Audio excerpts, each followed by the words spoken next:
Olá, sejam bem-vindos e bem-vindas a mais uma edição do Panorama Líderes, nosso programa dedicado a ouvir grandes nomes que fazem e fizeram a diferença na indústria, no varejo e na distribuição farmacêutica nacionais. E mais uma vez o Panorama Líderes tem a honra de receber uma representante feminina, uma liderança que tem total sintonia com esse setor. Ela é farmacêutica, formada pela Unesp em Araraquara, e ela ingressou em 2000 na Roche como representante de vendas. Já são 26 anos de carreira, posições de destaque no Brasil, na Argentina, na Suíça e Japão, né, entre esses dois mercados. E ela em 2023 tornou-se a primeira mulher latino-americana e brasileira a assumir a liderança da Roche no Brasil, a presidência da Roche no Brasil. Mas ela desbravou esse terreno antes na Argentina. Nada melhor do que ouvir a Lorice Scalise, presidente da Roche no Brasil, para falar um pouquinho dessa trajetória de sucesso. Lorice, obrigado pela presença. Eu que agradeço, obrigada pelo espaço, pelo convite, um prazer estar aqui com você. Conta um pouquinho pra gente, como é que essa trajetória, né, chegou, né, a esse nível e essa, como a gente falou bem, como você desbravou esses terrenos, tanto na Argentina como no Brasil. É interessante, eu costumo dizer que eu nunca busquei a minha carreira, que a minha carreira foi me encontrando pelo caminho, mas sim, eu saio da faculdade em 95, 96, tenho aí algumas passagens e chego na Roche no ano de 2000, que já vão 26 anos, e de lá para cá, assim, apaixonada, sempre apaixonada pelo sistema de saúde, sempre apaixonada pelas questões de saúde de um modo geral, e na Roche transitando. Eu acho que o mais interessante que eu acho da minha carreira é ter tido a oportunidade de passar por diferentes lugares da organização e por interagir com o sistema de saúde de diferentes perspectivas. Eu comecei como representante, como propagandista, na área de diabetes care, que é um mercado completamente diferente, migro para diagnóstica, que é um outro mercado, um outro setor da saúde incrível, que tem um valor incomensurável para o sistema de um modo geral, e agora tenho aí 6 anos já transitando o mercado de farma. Então, uma carreira que me possibilita e tem me possibilitado ver o sistema por diferentes ângulos. Então, um privilégio, e é isso. Minha vida e a minha carreira foi me trazendo até aqui. Muito bom. E, obviamente, você já comentou sobre as múltiplas experiências em Sim. diferentes mercados, diferentes funções, até chegar a essa posição de comando. Eu sei que é uma pergunta difícil em 26 anos, mas dá para resumir em um aprendizado essa jornada e como esse aprendizado continua orientando e norteando suas decisões até hoje? Eu acho que se eu tivesse que usar uma palavra, talvez disciplina. 2 seria consistência. Acho que disciplina e consistência ao longo da minha carreira. E uma paixão incomensurável pelo tema da saúde. Acho que é isso que resume a minha carreira. E a partir desse lugar, de uma paixão enorme, de muita disciplina e muita consistência, é que eu fui conseguindo e alcançando os objetivos, não só da minha carreira pessoal, mas de alcançar propósitos, de deixar um legado pelo caminho onde eu fui trilhando, né? Por onde eu fui passando. E, obviamente, a gente falando em legado, não pode deixar de lembrar o seu pioneirismo como mulher. Sim. Agora, vamos além do aspecto simbólico dessa conquista. Qual responsabilidade adicional essa posição trouxe para você como líder? Acho que é um lugar, assim, ao mesmo tempo, super de muito entusiasmo, assumir as posições de liderança. Eu gosto dessas posições, eu gosto do espaço e da voz que ela me dá, eu gosto do lugar de poder que ela me confere, inclusive, possibilitar mudanças e questões que eu acredito muito. Por outro lado, eu digo sempre que vem com uma responsabilidade, eu sempre abraço a posição, e abracei a posição na Argentina como primeira mulher, abraço a posição no Brasil como primeira mulher também, assim, com orgulho enorme de ter chegado até aqui, com muito agradecimento, assim, honrando muito as que vieram antes de mim. Eu faço questão de dizer isso. Eu não estaria sentada aqui com você hoje se não fossem todas as que vieram antes de mim, e com muito respeito às que virão depois. E esse respeito às que virão depois, ela traz também na posição esse lugar de... Eu não trabalho pela minha carreira só, pela empresa em que eu estou, mas pelo meu gênero, né? Eu digo, é aquela responsabilidade que a gente não fala, mas que fica ali no estômago de não posso falhar, não quero que digam depois, é por isso que nunca teve uma mulher aí. Eu quero conseguir fazer de uma forma em que, primeiro, desconstruir arquétipos e modelos do passado, construir modelos novos para que qualquer pessoa, homens ou mulheres, não tenham só um perfil para aquela cadeira e para aquela posição, que qualquer pessoa possa sentar na posição e exercer a sua liderança da forma única, como cada ser humano é. Então, acho que construir esses arquétipos, esses estereótipos novos, para mim, é o que mais me motiva e entusiasma. Então, sim, a cadeira ela vem com este peso. E vem com o peso também de um lugar solitário, hoje muito menos, porque eu tenho outras pares, eu tenho outras mulheres na posição, mas ainda assim, sempre tem aquela memória de quem ocupou a cadeira antes de mim. Então, sempre tem aquela expectativa ou a cobrança de um modelo que eu não sou e que eu faço questão de não ser. Porque eu acho que o maior legado que eu posso deixar, outra vez, é desconstruir arquétipos passados e construir um modelo e um arquétipo que qualquer pessoa possa estar nessa posição depois de mim. É a visão de líder, né? Trazer Sim. os seus próprios, né, Sim. insights e ensinamentos, né, para essa jornada. Agora, obviamente, Lorice, você milita também numa indústria repleta de responsabilidades, né? Uma indústria que avança em ritmo acelerado quando a gente fala em inovação, mas a gente, obviamente, pensando em Brasil, ainda esbarra na incorporação dessas tecnologias, né? Até chegar realmente na velocidade desejada para o paciente. Como é que você encara hoje, como presidente da Roche, o desafio de transformar a inovação científica em benefício real para toda a população? Eu acho que parte mesmo do princípio do meu propósito pessoal, por isso eu fiz a carreira de farmácia, tudo que é. Como a gente garante uma população saudável? A saúde ela é o bem maior de qualquer pessoa. Exatamente sobre a definição, você vai existir ou não daqui a 3 anos. Isso é sobre a Uma sua bela saúde. pergunta, né? Né? Então, quando a gente pensa na inovação, ou quando a gente pensa na indústria da saúde, é sobre isso, né? Sobre acesso. É sobre o acesso que a pessoa tem àquele bem de consumo, que na verdade vai conferir para ela expectativa de vida, condições de exercer o trabalho, condições de se desenvolver econômica e socialmente. Então, a questão da indústria da saúde é esse o peso que ela traz. Hoje, quando a gente pensa em acesso, tem diferentes aspectos, né? O primeiro é como as decisões políticas acompanham o passo da ciência. Na pandemia, a gente vivenciou isso. Não havia um problema, ou não há um problema hoje que a ciência não consiga resolver, ou pelo menos chegar perto em tempo hábil. O que trava muitas vezes o processo são decisões administrativas, políticas, burocracias. Então, essas questões elas são bastante fortes, bastante pertinentes na questão da saúde. E aí o outro aspecto disso é que o acesso, ele não é só você ter a inovação disponível ou você tê-la incorporada. Eu tenho exemplos claros na Roche de produtos de inovação que estão incorporados no SUS, mas que a questão do acesso ela vem porque a pessoa não consegue chegar até o posto de saúde, elas vivem em condições que não permitem a ela nem saber que aquilo está disponível. Então, eu volto muito num tema que eu falo sempre, que é o acesso à saúde, ou à saúde, ela é atravessada por todos os determinantes sociais e ela atravessa esses determinantes sociais. Então, respondendo à sua pergunta, acho que o maior desafio na indústria da saúde é a gente ter, primeiro, a clareza e o entendimento de que a saúde é o bem-estar físico, mental e social. E o segundo, que acesso ele vai além da gente ter as inovações disponíveis e incorporadas, mas que o acesso ele está diretamente relacionado com determinantes sociais. E o acesso não termina no medicamento em Não. si, no tratamento, Não. na terapia, né, Não. em particular, né? Ele esbarra no CEP. Ele No esbarra CEP. onde você nasceu. Exatamente. E a gente está falando de uma questão de sustentabilidade, né, do sistema, né? Em um dos maiores mercados farmacêuticos do mundo. É um Sim. contraste evidente, mas na sua visão, Lorice, qual a principal discussão que o setor realmente precisa travar nos próximos anos para que realmente essa realidade comece a mudar de fato? Sim. Acho que tem algumas discussões que precisam ser entendidas. O primeiro, para mim, é o entendimento da saúde. Qualquer programa político de saúde, ou qualquer programa de saúde que a gente discute, ou qualquer declaração sobre saúde, ela está sempre atrelada a construir hospitais, a comprar medicamentos. E, na verdade, a saúde é antes disso.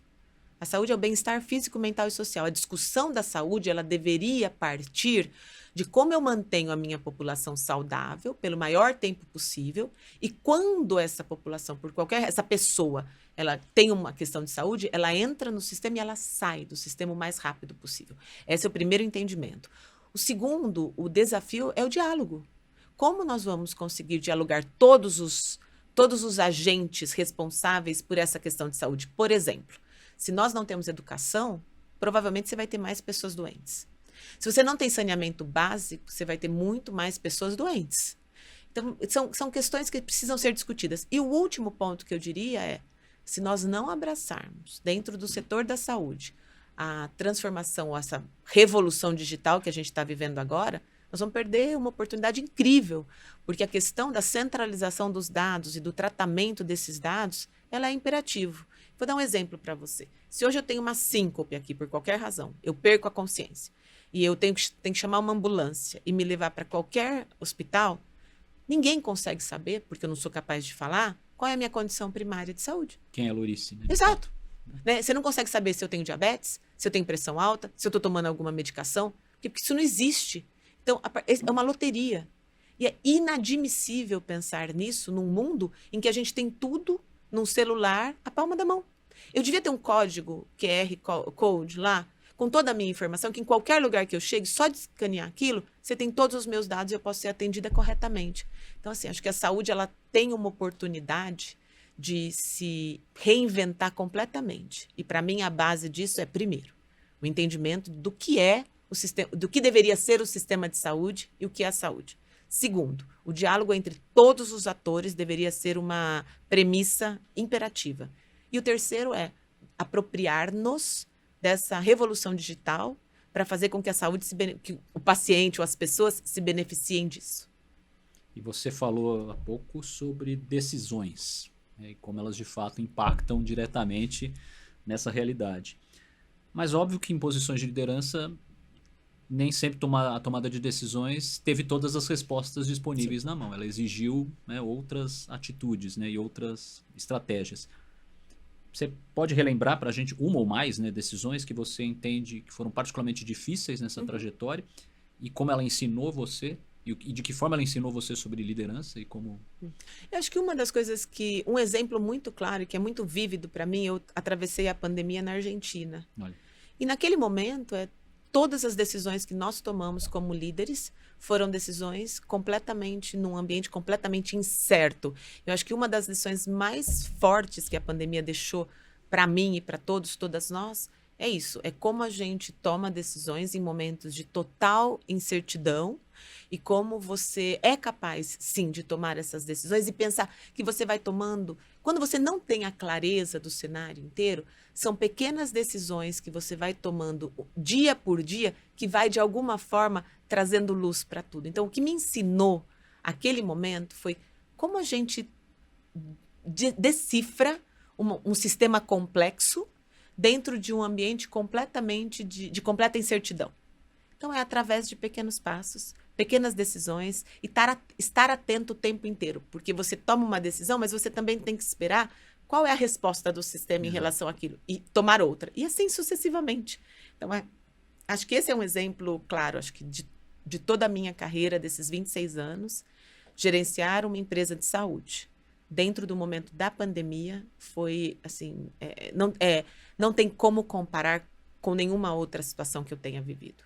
E está tão próximo daquela situação e das pessoas que perdiam entes queridos e de todo o mundo, né? Para todo mundo foi uma situação muito dura, muito difícil. E que não dava um tempo nenhum para você pensar, né? Não. Literalmente. Né? Exatamente. E nenhuma certeza. E nenhuma certeza. Nenhuma Isso é certeza. interessante. E óbvio que liderança não é um ativo fixo, né? Ela reverbera por toda a base, né? Uma decisão sua reverte, né? Reflete uma decisão de outros postos de trabalho. E a gente tem, ao mesmo tempo, essas novas gerações que nos ouvem, que nos acompanham também, naturalmente sempre refletem sobre as suas carreiras e que têm expectativas muito divergentes, né, em relação a trabalho, propósito, carreira. Como é que você vê aí, como líder empresarial, o papel do mercado para fazer, assim, como é que o mercado pode atrair e desenvolver esses talentos de uma maneira mais eficiente? Acho que a gente, principalmente porque nós temos nas principais posições de liderança, talvez uma outra geração, a gente tem como nosso modelo o modelo da verdade. Eu acho que a primeira coisa que nós precisamos, e como líderes e como pessoas, ter essa capacidade de ficar fazendo uma leitura constante do espaço e do ambiente. É como se a gente estivesse todo dia ajustando rota, né? Eu acho que quando a gente faz essa leitura, porque não é só que tem uma nova geração entrando que pensa diferente. Existe todo um mundo que ele é diferente. Eu não nasci nativa digital, mas as pessoas que trabalham comigo, sim. Então, como essas pessoas pensam? Qual é o mundo delas? Então, eu acho que para um líder ser genuinamente capaz de abraçar e de capitalizar e de trazer o valor dessa nova geração e da convivência de diferentes gerações dentro da mesma organização, você precisa estar muito atento, você precisa escutar muito, precisa ter essa genuína curiosidade da perspectiva do outro. Né? Por que dessa forma? Por que eles pensam assim? Por que essa pessoa tem essa questão? E, por outro lado, eu acho que tem uma coisa muito interessante nessa nova geração, que é uma geração que talvez trabalhe com a relação do tempo, do capital, de forma muito diferente. O que motiva? Né? Eu acho que o que entusiasma? O que garante que essa pessoa vai estar ali? Como que você retém esse talento? E aí eu acho que tem uma questão que eu tenho percebido muito, as organizações, elas cada vez mais são vistas por essa nova geração como cidadãos corporativos. O que é isso? É como se fosse uma pessoa. Então, ela quer saber quais são os valores dessa empresa que eu estou trabalhando. No que ela realmente faz. Quais são as políticas concretas que ela tem. Como ela abraça a inclusão. Então, é um momento em que só dizer que somos inclusivos não é suficiente. A gente tem que ter ações concretas. Eu acho que essa geração, ela olha para o mercado de trabalho e ela escolhe onde ela vai estar, do mesmo jeito que a gente escolhe com quem a gente quer fazer amizade ou estar próximo. Ela olha para a organização como um cidadão corporativo. Quais são os valores inerentes ali? E ela vai buscar o que se aproxima aos valores dela. Acho que a gente subestima essa nova geração, pensando neles como, não, eles não vão fazer a mesma coisa que eu. Eles não vão aceitar e trabalhar a qualquer custo. Eles vão escolher. E eu acho que isso é uma coisa que eu aprendo o tempo inteiro dessa nova geração e que, na verdade, eu admiro até certo ponto. O tempo é deles, mas compartilhado com os seus. Né? Exato. Como conciliar essa agenda que é o desafio.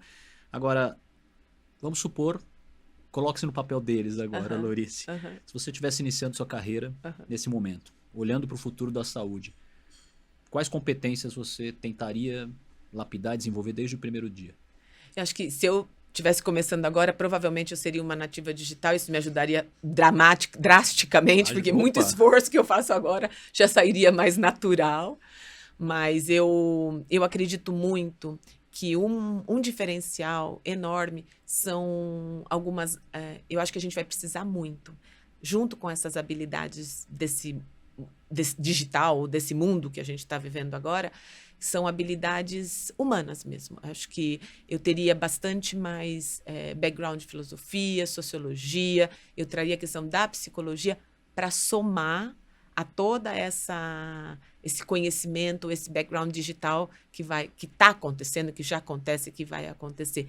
Porque eu acho que é esse amálgama que vai faltar. Não adianta você ser super digital em tudo aquilo, mas se você não entender qual é o valor que o humano, e somente o humano, vai conseguir trazer para esse novo modelo, para essas ferramentas, ou para esse modelo mental. Eu tenho até medo de dizer ferramenta, porque hoje em dia a gente já fala que nem ferramenta não é, né? É tipo uma situação até diferente disso, quando a gente pensa em inteligência artificial, em inteligência generativa, em tudo isso que permeia agora a nossa realidade, né? São realidades paralelas que vão existir. Então, acho que o humano, ou as ciências humanas, elas vão ser um diferencial importantíssimo num futuro muito próximo. E elas vão ajudar a dar a leitura necessária para todas essas mudanças. Exatamente. Né? E a gente está falando de IA, de medicina personalizada. Você já falou nas primeiras questões sobre dados clínicos, né? Para que a gente consiga chegar a diagnósticos mais avançados e transforme, de fato,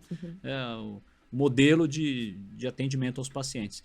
Agora, de todas essas tendências, qual você entende que vai ter o maior impacto, considerando talvez os próximos 5 anos? É difícil essa futurologia, mas vamos tentar. Mas eu diria que, com pouco risco de me equivocar, essa revolução digital e a inteligência artificial, ela leva a gente para um outro lugar. Ela vai permear todas as outras coisas. Ela vai permear o desenvolvimento de novas moléculas, ela vai permear os estudos clínicos absolutamente, sendo capaz de montar grupos de pacientes que necessariamente se beneficiariam dessa droga.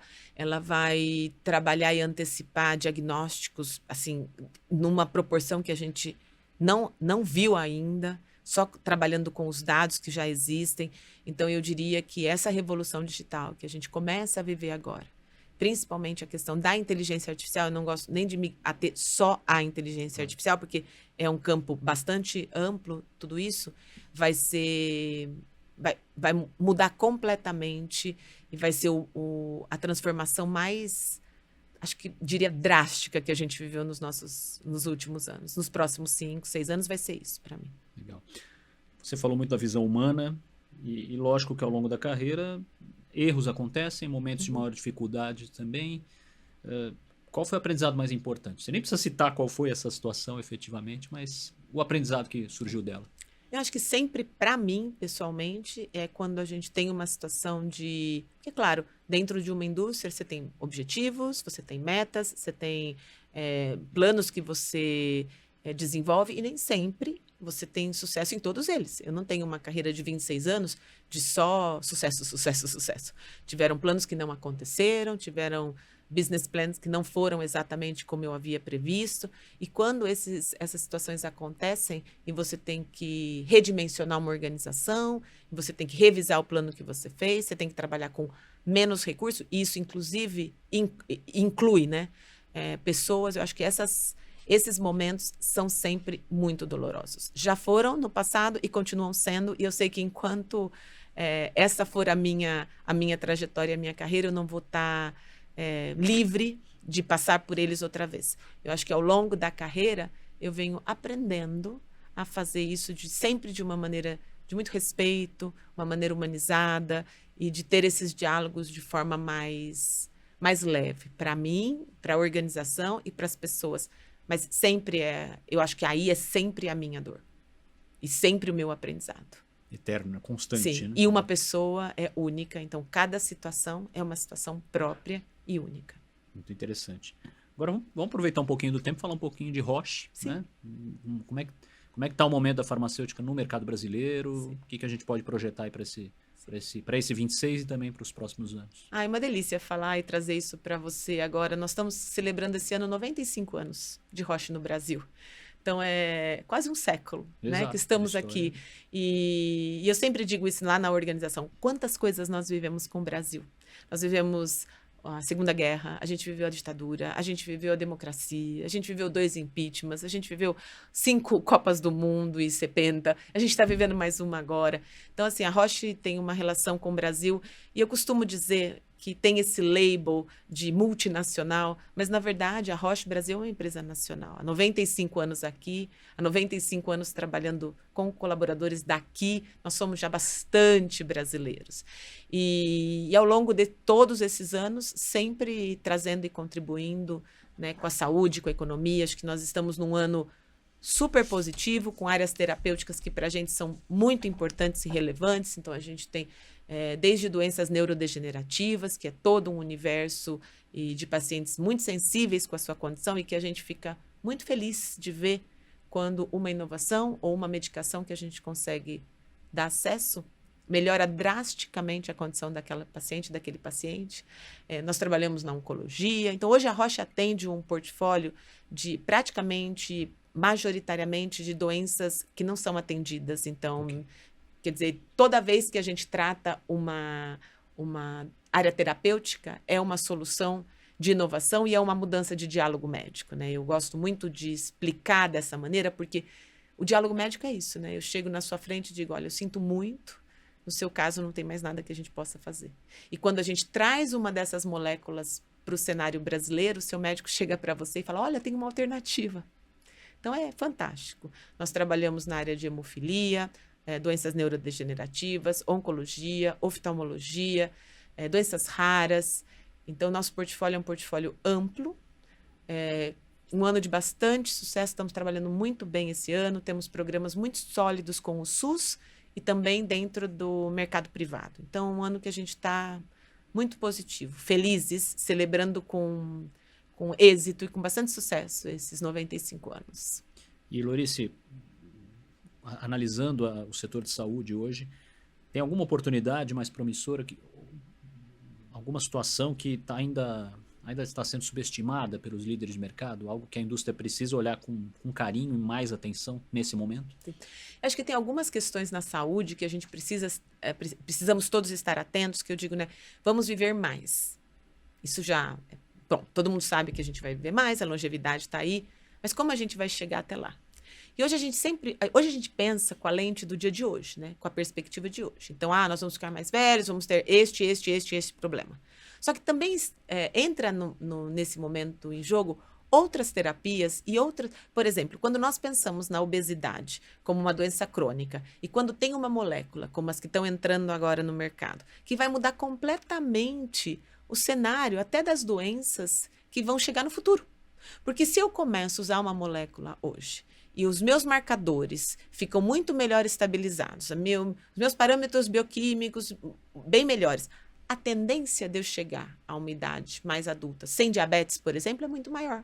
Exato. Então, eu acho que o que a gente tem que prestar atenção é não só a questão do paciente, mas tudo aquilo que é ofertado para ele vai mudar a condição dele. Então, nós não podemos pensar que a longevidade virá com os problemas de hoje.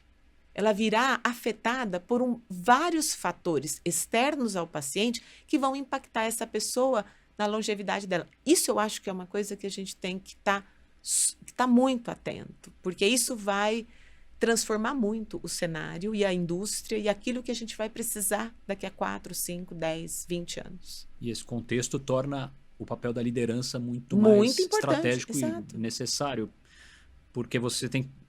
Como é que você garante previsibilidade, que é um desafio, tendo que se perguntar o que virá depois? Sim. Né? E o que a gente espera de um líder é que ele consiga se apoiar no passado, olhar para o futuro, para desenhar o presente, para chegar lá preparado. Então, o líder ele tem que estar o tempo inteiro com essa capacidade de olhar para trás, sonhar, desejar e olhar para frente e aí construir o presente. E, em paralelo a isso, desde a perspectiva da saúde, que perfis que nós vamos precisar? Quais são as profissões que vão suportar esse futuro que nós vamos chegar? E como a gente ajuda a criar e a encontrar esses perfis? Né? Como a gente estimula o desenvolvimento de novas habilidades que nos sustentarão lá no futuro? Te dou um exemplo concreto. Hoje a gente fala muito de Key Opinion Leader, né? Os líderes de opinião no sistema de saúde, os médicos, enfim. Mas a gente já tem, e a gente vai ter muito mais forte daqui a muito pouco tempo, os Digital Opinion Leaders, que são os influencers digitais, que não são só os influencers que a gente conhece, mas os médicos, os profissionais de saúde, que influenciarão as decisões de saúde também. Nós estamos atentos a isso? E cujas mensagens vão chegar com muito mais rapidez. Sim, né? sim. De que maneiras não sabemos, mas vai chegar. E o paciente chega para uma consulta médica completamente diferente. Ele chega informado, não estou aqui julgando o teor da informação, mas ele chega com toda essa carga de informação. E aí, como responder a ela? Sim. É um desafio. Né? Estaremos preparados? É o que Espero que sim. Esperamos que lideranças como a sua ajudem nesse momento, porque não é muito simples. Mas inspirações, Lorice, sempre nos movem. Sim. Eu queria que você mencionasse, né? Pode ser um livro, um filme, uma música, algo que te move. Que me move é a poesia. Olha. Eu adoro poesia e eu falo que todo dia de manhã eu tenho um segundinho assim, tô nesse momento muito Mário Quintana, cada hora vem um poeta, né? E para mim a poesia, ela é uma coisa que, não sei, me dá essa inspiração, essa motivação. Sempre tem uma palavra, acho que tem pessoas que se motivam pela religião, por um texto, por alguma coisa, ou por uma... Para mim é a poesia. Então, a poesia está sempre comigo o tempo inteiro. Eu adoro declamar poesia, adoro escutar poesia, adoro ler poesia. Então, esse para mim é fundamental. E no meu exercício diário é a escrita. Escrever, para mim, me ajuda a decifrar o mundo. Eu acho que a qualquer momento... Escrever, inclusive, assim, no papel, com a caneta. A moda, né? Sim, moda sim. clássica. Essa questão da escrita, da coordenação motora fina que a escrita te traz, ela para mim é fundamental para processar toda a informação que me chega o tempo inteiro. E ajuda a refletir, né? Porque o momento que você escreve é um ato de, de reflexão, né? Opa, paro, volta, né? Segue. E é interessante isso que você traz, porque a escrita manual, ela também exige de você o corpo e ela exige um ritmo. Não dá para você ir tão rápido. Então, essa enxurrada de informação que eu recebo, ela é pausada e ela sai no ritmo da escrita manual. Então, ela me ajuda, assim, inclusive desacelerar e como respirar e colocar outro ritmo no meu dia a dia. Senão é uma loucura. Até porque não tem delete. Sim, não tem. Não tem a função delete. Não tem como deletar. Muito bom. Lorice, mais uma vez, assim, projetando o futuro. Você falou de pacientes também cada vez mais informados. Você falou dos digital opinions. Claramente vão ditar as tomadas de decisão nos próximos anos. E a indústria? Está realmente preparada? De fato? E eu digo a indústria farmacêutica, mas também toda a indústria que gravita em torno desse segmento. Né? Dispositivos, indústria de saúde como um todo. Estão preparados mesmo? Ou ainda acham que isso pode não acontecer? Acho que ninguém acha que pode não acontecer. Acho que todos os setores, toda a indústria tem essa clareza de que vai acontecer. Se estamos preparados, não sei. Porque eu acho muitas vezes que mesmo que a gente saiba que alguma coisa vai acontecer, para você estar preparado, você já tem que estar muito consciente de qual será essa mudança. E eu acho que ninguém tem, não temos sabemos que essa mudança acontece, sabemos que ela vem, só que como ela está acontecendo, e aí tem a poesia de uma música que eu gosto muito, que é da Argentina, eu vou tentar falar aqui em português, que é isso, né, que o caminho se faz ao andar, né? Então, assim, este caminho a gente faz caminhando por ele. Então, estar preparados, não acredito. Mas isso também é uma questão que permeou muito a minha carreira. Porque eu nunca pensei e nunca imaginei que para assumir nenhuma posição eu tinha que estar 100% preparada. Eu sempre pensei que eu tinha que ter todas as habilidades necessárias, a boa vontade, a curiosidade. A única coisa que eu sempre falei para mim foi: você é capaz de aprender. Então, se você aprende, vai que você aprende. Assim, talvez você tenha que acelerar e aprender mais rápido, mas vai que você aprende. Então, eu acho que eu pensaria nisso, de todo o contexto da indústria, primeiro, estar consciente e tendo essa clareza de que essa mudança vem. Eu acho que, de um modo geral, sim, existe essa informação dando voltas por aí. Algumas empresas e algumas organizações mais debruçam mais sobre esse tema que outras. E estamos todos preparados? Não acredito, mas temos as habilidades necessárias para fazer o caminho ao andar? Sim, tenho certeza que sim. A Roche tem, pelo menos. Andar é o pressuposto, sim, né? Sim. É o que podemos fazer. E, sim. como a gente comentou lá atrás, sem ter todas as respostas disponíveis, a gente precisa tomar as decisões. Né? Isso é coragem, né? Isso, né? E propósito também, né? Acho que o propósito de caminhar. A intenção, né? A intenção de fazer aquilo intencionalmente, né? Ter o propósito, a intenção, as habilidades para fazer. Acho que isso é o mais importante. Muito bom.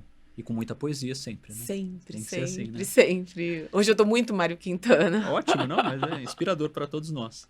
Lorice, mais uma vez, agradecemos sua presença aqui. Que venha outro Panorama Líderes, né? Para você contar novas decisões que foram tomadas nos próximos 5 anos. Né? Sim. Muito obrigada. Eu que agradeço. Agradeço sempre esse espaço, porque dar voz para aquilo que a gente está fazendo é muito importante. Agradeço a você por manter o espaço. Estamos sempre à disposição para qualquer diálogo. E que fica o recado que venham outras mulheres aqui para realmente contar suas histórias e continuar. E empoderar essa indústria ainda mais. Sim. Muito obrigada, viu? Obrigado.